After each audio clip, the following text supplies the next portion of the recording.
Tren tata rias rambut dan hukum seputar rambut dalam Islam. Ragam makanan yang diragukan kehalalannya. Serta potret beberapa wilayah yang pernah dikunjungi Rasulullah untuk berdakwah. Dan pemirsa, inilah Hasanah Ensiklopedia Islam Dunia hari ini.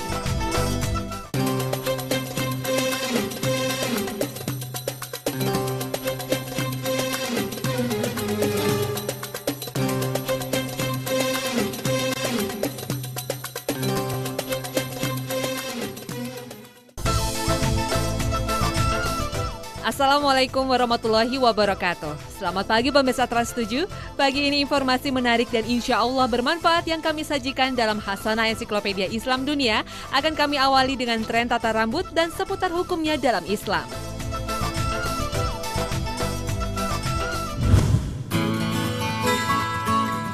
Siapapun ingin tampil cantik, menawan dan rupawan.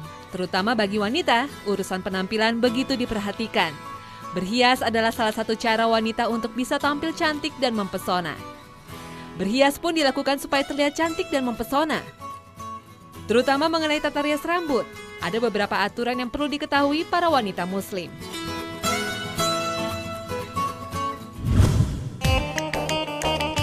Tren tata rias rambut selalu berganti. Setiap tahun ada tata rambut tersendiri yang digemari.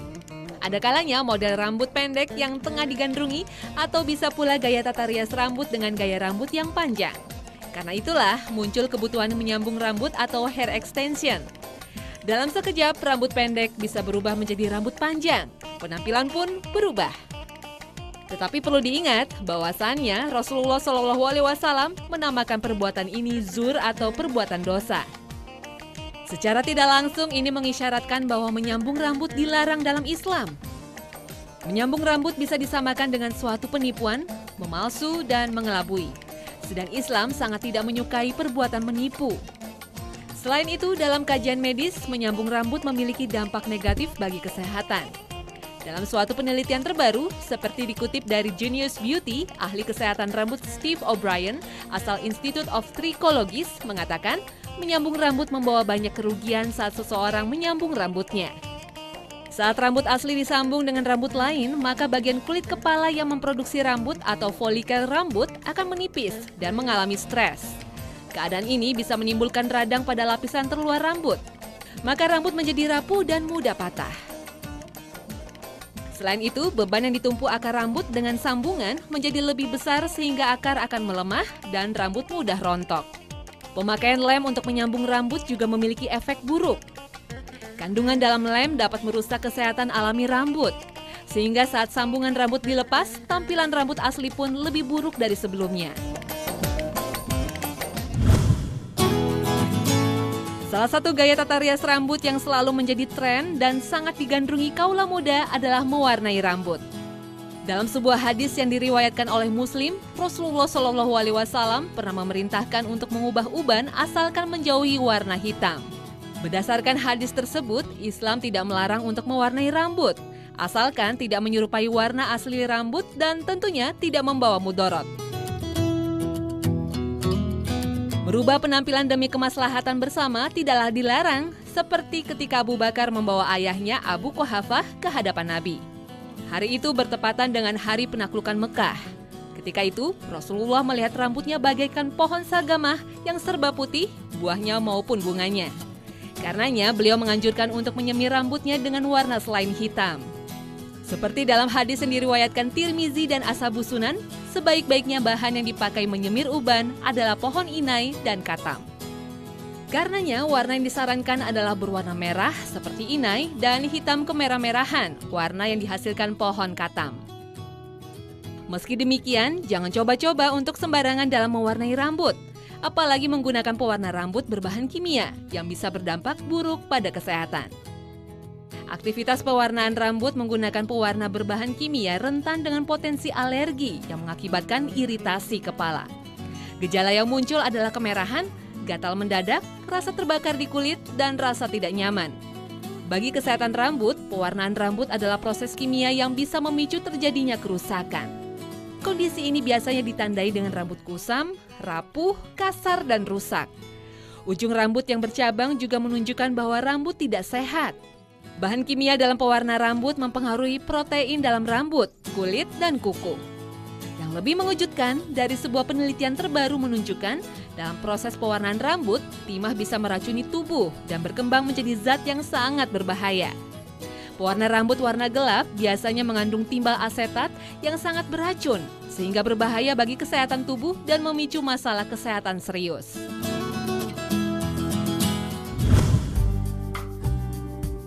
Wig atau rambut palsu. Dunia kecantikan memang sudah sedemikian modern. Rambut palsu atau wig juga sudah menjadi penunjang penampilan. Tidak hanya wanita, kaum pria pun ada kalanya menggunakan wig untuk menambah kepercayaan diri. Wig adalah solusi praktis untuk menciptakan karakter-karakter tertentu tanpa bersusah-susah dan berlama-lama. Model wig pun tidak monoton, banyak sekali ragamnya, tinggal pilih. Dan dalam sekejap, penampilan dapat berubah. Kalau tidak suka, tinggal pilih model wig bentuk lain. Seperti yang digunakan oleh badut, jenis wig yang biasa digunakan adalah wig warna-warni untuk menunjang penampilan agar lucu, melengkapi busana dan make-up-nya. Para pemain film juga banyak yang memakai wig untuk mendapatkan karakter yang diinginkan. Dalam hukum Islam, wig atau rambut palsu bisa dikategorikan menjadi dua bagian. Pertama, wig yang berasal dari rambut manusia, dan yang kedua, wig yang berasal dari hewan maupun benda-benda sintetis yang lainnya. Dari dua bagian tersebut mempunyai hukum yang berbeda-beda. Penggunaan wig yang berasal dari rambut manusia adalah mutlak haram. Sementara wig yang bukan berasal dari rambut manusia biasanya berasal dari rambut atau bulu hewan seperti bulu domba, bulu unta, rambut kambing bandot, dan lain sebagainya. Dan ada juga wig yang berasal dari bahan plastik atau sintetik. Tentang penggunaan wig ini, ada pendapat yang mengatakan bahwa dengan memakai wig sintesis dianggap tidak memanfaatkan organ manusia dan tidak ada unsur penipuan. Akan tetapi, sebagian ulama tetap mengharamkan pemakaian wig ini karena dianggap menyambung rambut.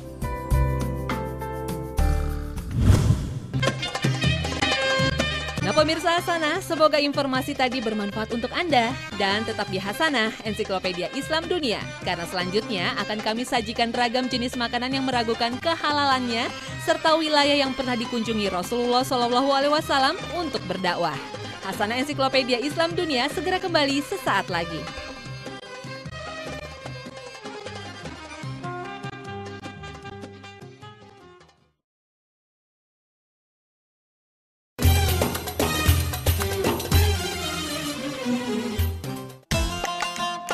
Terima kasih Anda masih bersama kami di Hasanah Ensiklopedia Islam Dunia. Menikmati secangkir teh hangat dengan kue di pagi hari mampu membuat suasana terasa nyaman. Tapi bagaimana kalau tiba-tiba ditanyakan kehalalan teh tersebut? Pasti akan sangat mengganggu, bukan? Seperti apakah jenis teh yang patut dipertanyakan? Ada satu jenis teh yang diragukan kehalalannya, yaitu teh kombucha. Teh ini tidak seperti teh pada umumnya yang sering dikonsumsi. Teh ini konon disinyalir mengandung alkohol. Karena dalam proses pembuatannya, teh dicampur dengan jamur Manchuria, lalu mengalami proses fermentasi. Hal tersebut dimaksudkan untuk memunculkan cita rasa istimewa dan mendapatkan khasiat obat dari teh tersebut. Penggunaan jamur tersebut diyakini bisa menyembuhkan sejumlah penyakit. Proses pencampurannya dilakukan selama kurang lebih 7 hari.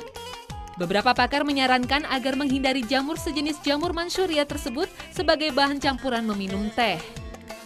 Ditambah dengan proses fermentasi yang memakan waktu lama, jamur Manchuria disimpan dalam media yang berupa teh manis.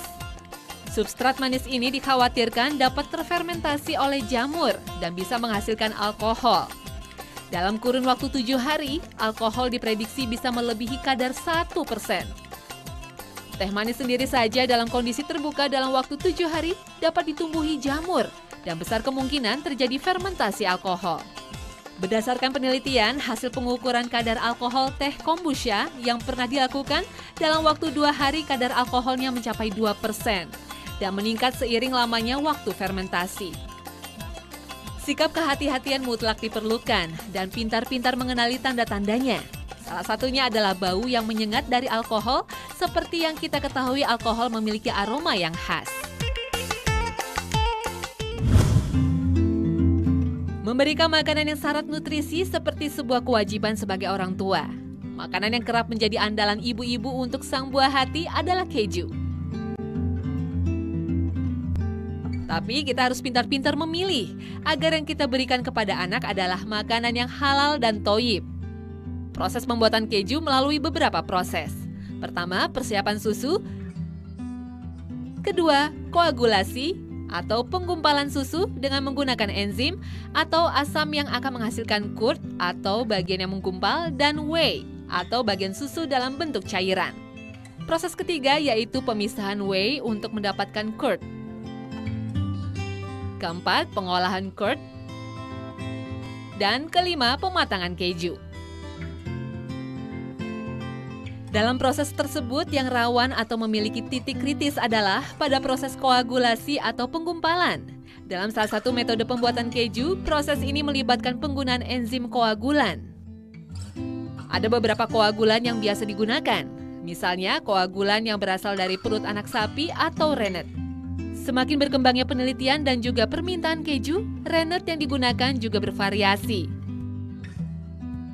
Ada yang berasal dari sapi dewasa, anak kambing, kambing dewasa, domba, dan bahkan dari perut babi.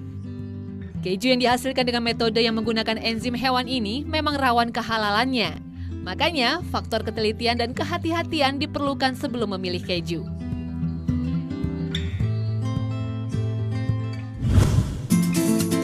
Coklat. Siapa yang tak tergiur dengan makanan yang satu ini? Karena saking nikmatnya, ada kalanya kurang memikirkan kehalalan coklat yang kita makan. Untuk menambah kehati-hatian menjaga makanan yang masuk ke dalam tubuh, perlu mengetahui di manakah letak titik kritis coklat dan pada bahan seperti apa. Bahan yang harus diperhatikan ketika membeli coklat yakni lecitin. Bahan ini berperan sebagai pengemulsi atau bahan kimia yang mampu membuat campuran air dan minyak bercampur merata dalam jangka waktu lama. Dalam proses pembuatannya, mula-mula lecitin diekstraksi dari kedelai dengan menggunakan pelarut organik, lalu setelah terekstrak, pelarutnya dihilangkan, sehingga diperoleh apa yang disebut dengan ekstrak kasar lecitin. Di masa lalu, lecitin jenis inilah yang digunakan. Akan tetapi, untuk tujuan memperbaiki sifatnya, maka dibuat turunan-turunan lecitin agar diperoleh sifat lecitin yang lebih baik. Ada berbagai cara untuk membuat produk turunan lecitin yang diragukan kehalalannya. Di antaranya proses yang menggunakan enzim fosfolipase A yang berasal dari pankreas babi dan proses ekstraksi yang menggunakan alkohol. Astagfirullah.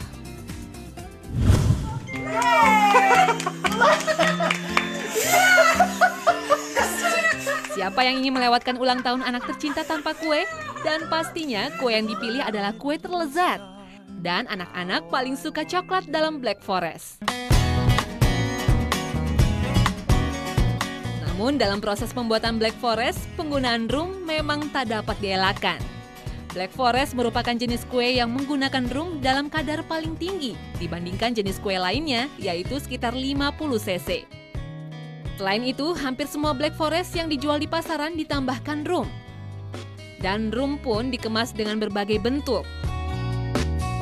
Ada rum berbentuk pasta yang dicampur ke adonan, dan kemudian ada rum yang disemprot ketika cake sudah jadi. Rum adalah salah satu jenis arak yang sudah umum dan terlanjur digunakan untuk membuat cake dan kue. Rum mampu memberikan aroma dan rasa khas. Rum akan membuat cake ini memiliki rasa yang eksotik dan tekstur yang legit basah.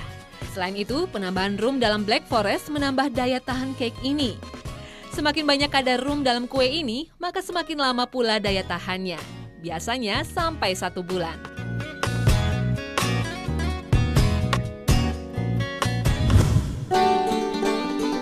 Sebagai Muslim, pastinya kita ingin terhindar dari makanan haram yang akan mempengaruhi perangai dan sifat kita.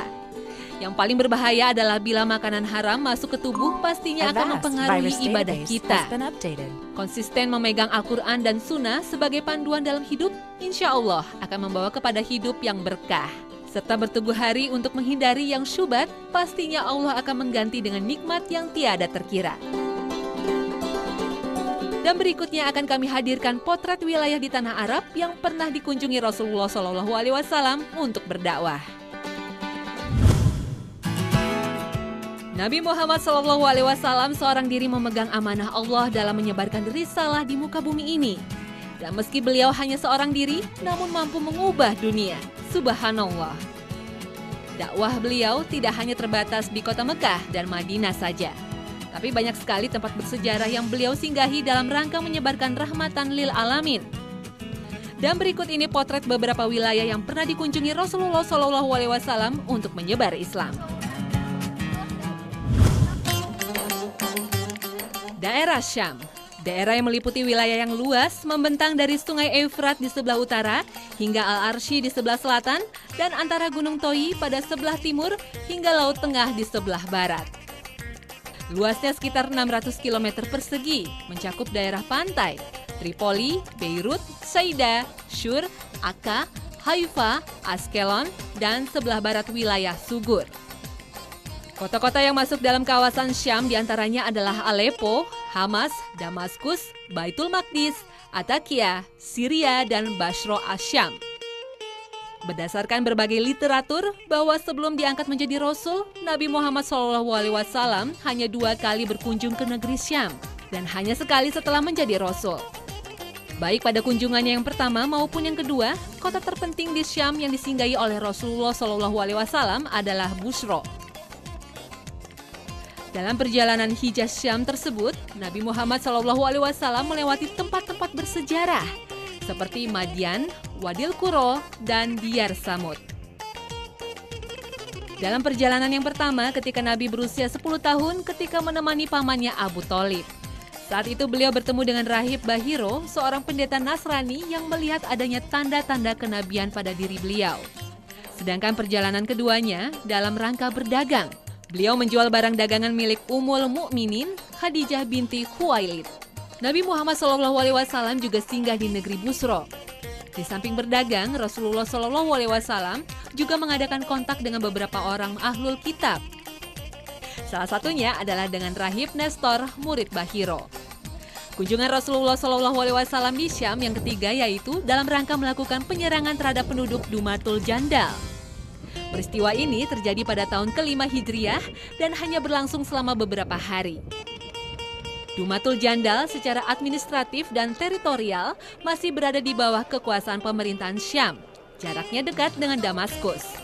Namun karena sehari sebelum Rasulullah tiba, penduduk Dumatul Jandal telah mengungsi ke tempat lain. Peperangan pun urung terjadi. Sepeninggal istri tercinta Siti Khadijah dan pamannya Abu Thalib, Nabi Muhammad SAW mengunjungi daerah Thaif untuk berdakwah. Saat itu sebagian masyarakat Mekah semakin menjadi-jadi menentang dan merintangi seruan beliau. Karena itulah Rasulullah SAW memilih sementara menghindari kota Mekah dan menyebarkan Islam di kota Thaif. Terletak sekitar 67 km dari kota Mekah Al-Mukarramah, Thaif mempunyai iklim yang berbeda dengan Mekah. Di Thaif udaranya sangat sejuk. Selama 10 hari berdakwah di kota ini, ternyata sambutan yang beliau terima sangat menyedihkan. Rasulullah justru dicaci maki bahkan dilempari batu. Mereka tidak mau menerima dakwah Rasulullah SAW. Dakwah Rasulullah di Thaif bisa dikatakan tidak berhasil. Sepulang dari Thaif ke Mekah, Rasulullah berhenti di Wadi Nakhlah atau Bukit Nakhlah. Masih dengan muka muram dan sedih, tiba di lembah yang subur dan hijau ini. Rasulullah didatangi oleh malaikat dan berniat untuk membalas perlakuan Bani Sakif dengan melemparkan salah satu gunung yang ada di dekat Nabi Muhammad. Tetapi Rasulullah justru mendoakan mereka dengan doa yang baik. Subhanallah. Setelah hijrah dan Islam sudah cukup kuat, Rasulullah SAW kembali ke negeri Thaif. Kedatangan yang kedua ini berbeda dengan yang pertama. Kota Thaif akhirnya berhasil ditaklukkan.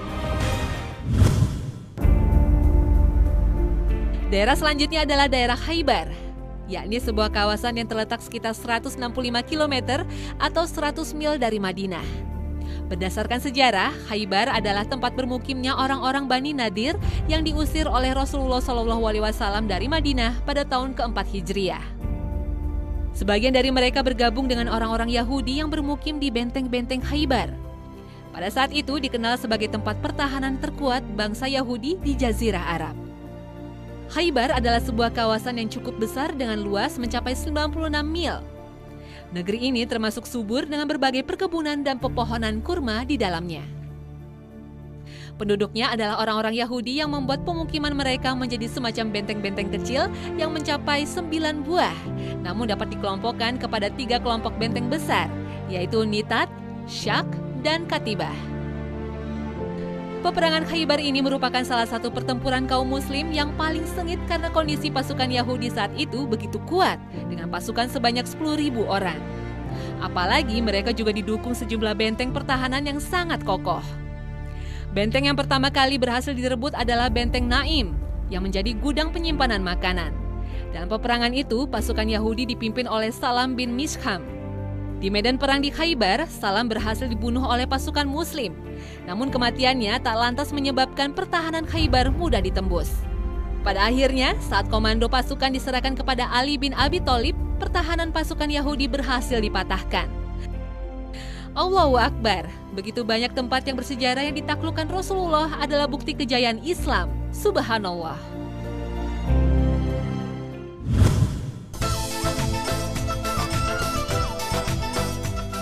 Nah pemirsa Hasanah, inilah akhir kebersamaan kita dalam Hasanah Ensiklopedia Islam Dunia hari ini.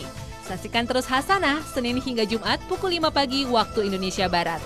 Terima kasih atas perhatian Anda dan wassalamualaikum warahmatullahi wabarakatuh.